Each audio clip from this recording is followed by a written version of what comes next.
Фали село, живи во град. Оваа поговорка за многумина барем овој продолжен викенд полициски час не важи. Македонските села живнаа. По дворовите на викенд куќите се слуша детски джагор, се работи низ дворовите. Карантинот се поминува на барем малку полесен начин, на свеж и чист планински воздух. Најдолгиот полициски час во историјата на Македонија ги наполни заборавените планински села. Викенд куќите одамна не биле толку полни. Екипата на Алфа посети неколку почарпланински села. Сето ле е сместено меѓу прекрасна природа на околу 1000 метри надморска височина. Со оние кои поразговаравме, велат дека не паметат кога последен пат било толку посетено. Тешко е за тие во зграда, нормално, со оглед на ситуацијата.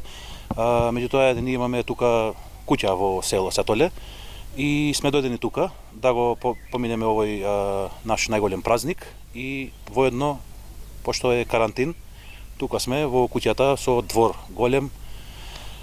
Има и други селани кои се дојдени од град, мислим кои што имаат куќи, викендици тука. Ние што имамо по селата, сигурно полесно ќе се снајдеме.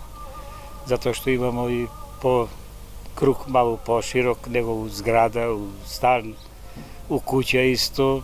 Овде ипак е покомотно и побезболно си проаѓаме времето. Навистина подобро е тука, бидејќи иако е полициски час можеме да излеземе во двор и некако поубаво да си го поминеме и празникот, бидејќи сепак е празникот за да се помине со семејството. Лошо е што сега ситуацијата испадна вака да не можеме да се го прославиме како што треба во град, но затоа сите се сетивме на нашите куќи во село и дојдовме тука да се собереме и сепак фамилиарно да го одбележиме. Градските улици пак се празни, поминува само по некој автомобил. Полицискиот час во Тетово главно се почитува. И покрај тоа што дозвола за работа имаат 40 на маркети. Единствен проблем е недостатокот на леп и некои други основни намирници, кои уште од денеска тешко можат да се најдат.